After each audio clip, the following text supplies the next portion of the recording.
Think about this for a second. What if one of the best ways to learn English is to simply listen to a story, not study grammar, not memorize lists? Just listen. That is exactly what we are doing today. You are going to hear a simple everyday story.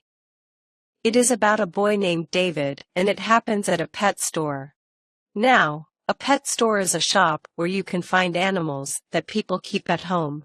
As you listen, pay close attention to every word. Try to understand the meaning from the story, without stopping, without translating. Just listen and follow along.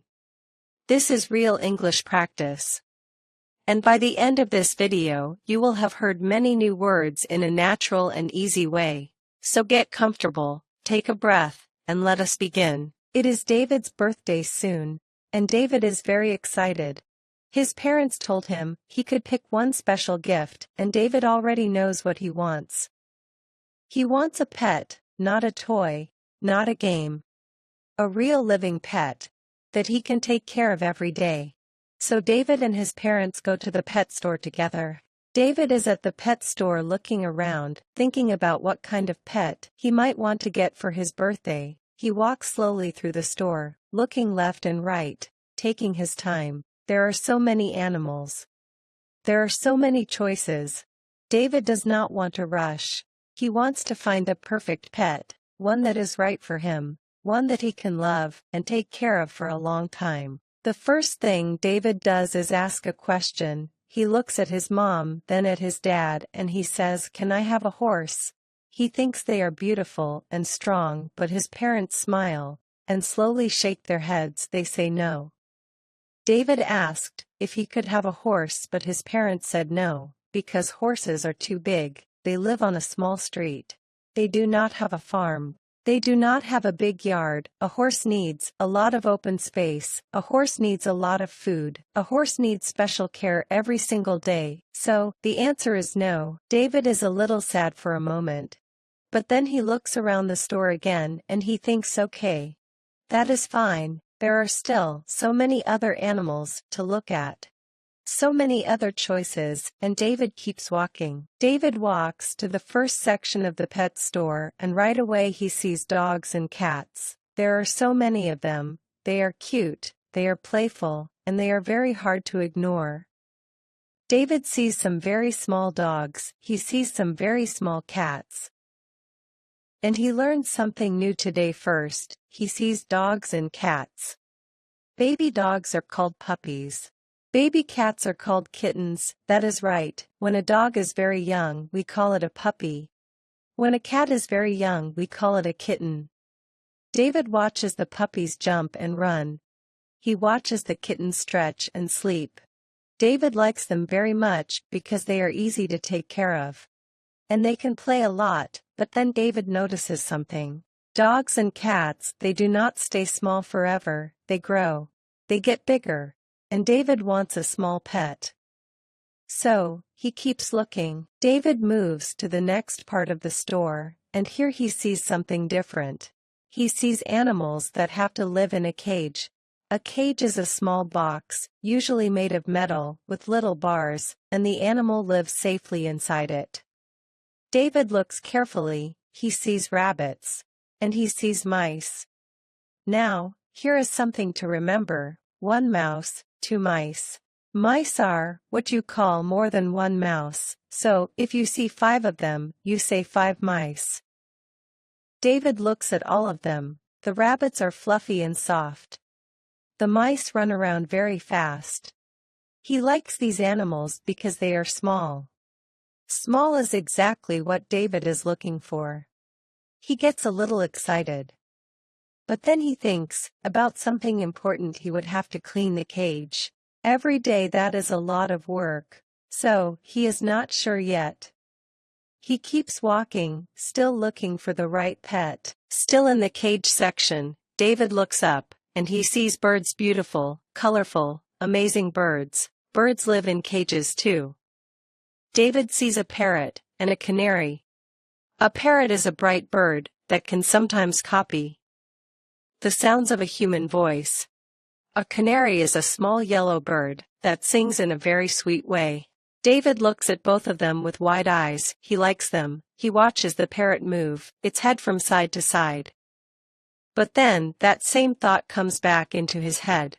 He would have to clean the cage every single day. And David does not want that job. He likes the birds. But he doesn't want to clean the cage. So again he moves on. He keeps walking through the store, still searching. Now David reaches a new area of the store, and this part is very interesting. He sees large glass tanks. Some of the tanks are full of water, and inside those tanks there are fish and turtles. The fish swim in every direction. They are quiet and peaceful, and beautiful to watch. David sees one small orange fish, a goldfish, and he thinks about it for a moment. A goldfish could work. It is small, it lives in water, and it is easy to care for. He thinks about it, but then his eyes move to the turtles, and something changes. He looks at the turtles, and he feels something warm inside. He thinks about a goldfish, but he quickly decides that he likes the turtles more. The turtles move slowly and calmly. They have beautiful shells. They look wise and interesting. David thinks maybe a turtle is the one, but David is still curious. He looks around and he sees more tanks. These tanks do not have water. They have rocks and sand inside, and the animals inside them are very different. There are snakes, spiders, and scorpions. Now, these are very unique animals. Some people think they are cool, and some people keep them as pets. But David is afraid of them. He looks at the snake and takes one small step back. He looks at the spider and shakes his head. No, thank you. These are not for David. He does not want to be close to them. He does not want to feed them or touch them. Not even once. These animals are interesting to look at, but David is afraid of them. And that is perfectly okay. Not every animal is right for every person. David walks away from those tanks and goes back to the turtle tank. He stands there and stares. David stands in front of the turtle tank for a long time. He watches them carefully and notices how they move. He also notices how they swim when they want to swim and how they find a little corner and hide when they want to rest. He thinks about what kind of home a turtle would need. He learns that turtles are not like fish. You cannot just put a turtle in a small glass bowl and call it done. Turtles need bigger tanks so they can swim sometimes and hide sometimes. A turtle needs space and a dry area to rest on. It needs a wet area to swim in. It needs the right temperature, food and care every day. David thinks, yes, I can do that.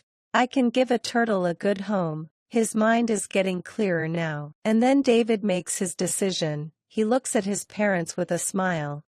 He does not need any more time. He does not need to walk through the store again. David decides he wants to get a turtle for his birthday. Small enough for their home, interesting enough to watch, calm enough to care for. It is the perfect choice for David. His parents smile back at him. They look happy too. Now David knows that a pet is not just something cute to look at. A pet is a responsibility. You have to feed it, clean it, learn about it, and take care of it every day. And that is the story of David and the pet store. Let us quickly think about what we heard today. We learned that baby dogs are called puppies and baby cats are called kittens. We learned that birds, rabbits, and mice all live in cages. We learned that fish and turtles live in tanks with water. Most importantly, we followed David as he thought carefully, asked questions, and made a smart, responsible choice. This is the kind of English practice that really works. Not just reading words on a page, but hearing them in a real story, with real feelings and real meaning. If you want to keep getting better at English, the best thing you can do is keep listening. Come back, listen again, and share this video with someone who is also learning. Thank you for watching. See you in the next lesson.